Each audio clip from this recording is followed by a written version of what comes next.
Welcome to your daily dose of theological German. We are on installment number 15, looking at an excerpt from The Kingdom of God and Christendom by Albert Schweitzer, and we're looking at his thoughts on comparing Ezekiel and Jeremiah and their respective views of the remnant, righteous remnant of the people of God after the exile. So if you've been tracking with us, we're on number 15 now, and we're going to go more than 15 in this series, so we'll just be doing one sentence today.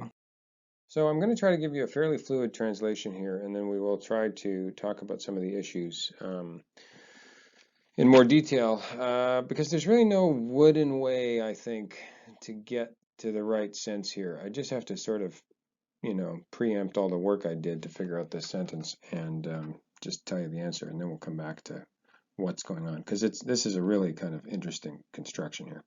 So let's say here, according to Ezekiel, the deliverance that they're all expecting from the Babylonians, right, or after the exile or something, okay, the Israelites are, that is, the deliverance is about, okay, this whole big phrase here, including this down here, is going to be translated is a matter of, or is about, an election, and preservation, you could say, something like that, through God, out of which a remnant of the people that is to him pleasing, that is pleasing to him, shall arise. And this is, we're going to pick up this reflexive pronoun here, is going to go with this verb, arise. Okay, so according to Ezekiel, the deliverance is about an election and a preservation through God, out of which a remnant of the people that is pleasing to him, namely God, shall arise. I hope that is a clear sentence in English. And now let's figure out all these problems in German that we had to overcome to get to that. So there's a lot of things we can talk about here. I want to quickly take up this zufolge first. I mean, it's really just a preposition. You should just get used to it. But I want to show you what happens when you look it up in the dictionary, because when you're trying to work on translating German, especially if you're preparing for your theological German exam or something right now, you want to know these kind of little strategies. Because you might have been thrown off by the placement of this preposition, because prepositions typically come before whatever their object is, and yet this one comes after. And there are some prepositions that do that or can do that. So when you look this up in the dictionary, you see here that it does mean something like according to, and so that's not particularly confusing, or as a consequence of.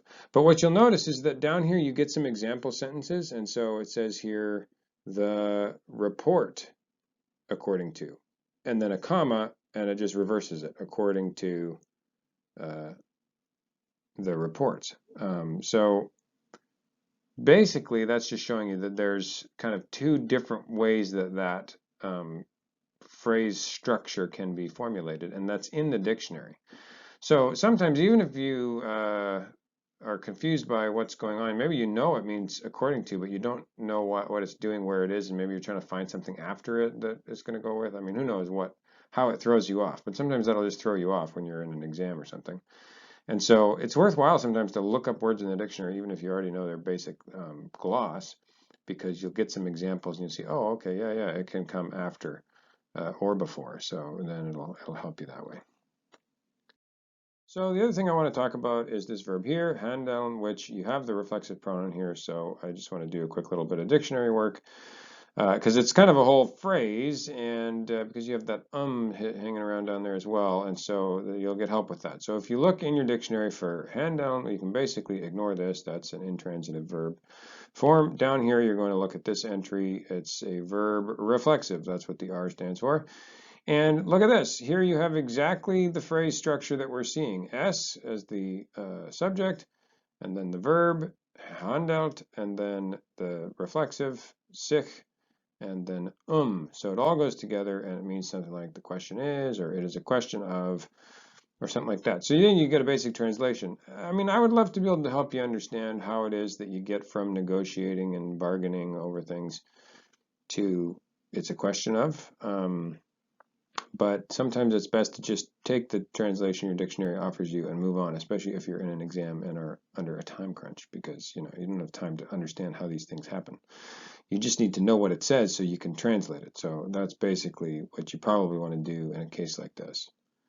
Okay, so that basically just tells you that this verb here, this subject, this reflexive pronoun, and this preposition down here, that those all go together as, like, let's just call it a single verb, really, because in English you just kind of have to translate it that way. It's like one big thing. Okay, so that's all going together, and you're just saying it is a question of. So your subject there is it. Of course, you don't really know what it refers to. And then you have another problem here, which is that you've got this prepositional phrase with the preposition by. And usually a prepositional phrase will somehow modify the verb or something else in the sentence. And it's not clear that it's modifying anything. Is it an election and a preservation by the deliverance, with the deliverance? No, that doesn't really seem right, especially because of the way it's all split up. Part of what tips you off here is that when you have this okay, and because it goes with that whole other verbal phrase, it's kind of a set form, then actually comes at the end of everything that goes with that verbal phrase. And so because the is breaking in there between by der Errettung and then the election and the preservation, you know that whatever by der Errettung is modifying, it's somehow got to be within that phrase. And so it really, in the end, actually goes with the subject. And we do the same thing in English. It's a confusing thing to try to explain, but I can give you an example. So if I make a phrase or a sentence such as the following. The thing with German videos is that it is difficult to make them. Okay? So I said with German videos, and then it is difficult to make them. And it is kind of picking up on something in relation to those German videos, okay? But I've got a prepositional phrase in there, and that's what's going on here. It's like the thing with the deliverance is that it's a question of election and preservation through God and so forth. And so that's why you've got that preposition. That's why it looks kind of confusing the way that it does. Okay, there's a lot going on in the rest of this sentence that are the usual things we often talk about on this channel, so I'll probably just ignore most of them. You do have a heavily modified noun phrase down here. You've got a modal auxiliary here as your conjugated verb, so you want to pay attention to all those things. But really I want to focus in on ergeben, this verb, and a lexical issue here because we've seen this before in a previous sentence. We've seen it even with this reflexive sich, and so we translated it as to surrender or something like that. And so does that work in this context? Let's see, an election and a preservation through God of, that's what this deliverance is, out of which a remnant of the people pleasing to God shall surrender. Wait, so is it the people that are pleasing who are going to surrender to the Babylonians? Because that's what the last time we were talking about surrender. It was Jeremiah telling people to surrender to the Babylonians.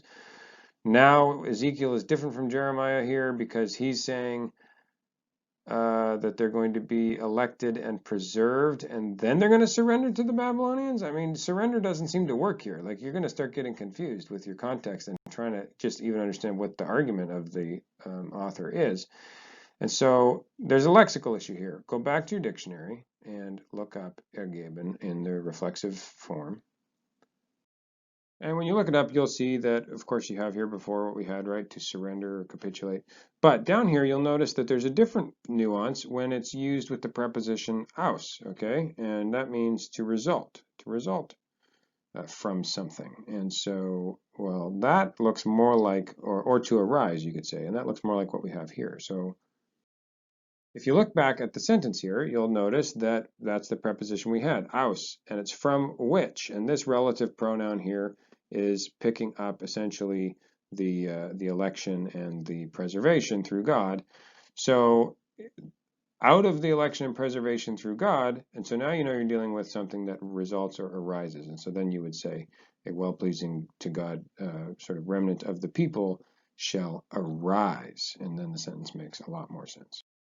As always, thanks for watching, and you know what, if you're hanging in here after almost 10 minutes on a Friday, like, good on you. And if you're listening to the bitter end of a video with my random ramblings that come on the closing screen here, even better on you. I mean, who does that? Who really goes till the clock just absolutely stops. But you guys are awesome. You know what? Put a comment down there if you did make it this far. You know, I don't know what the comment should say, but something. Make it interesting.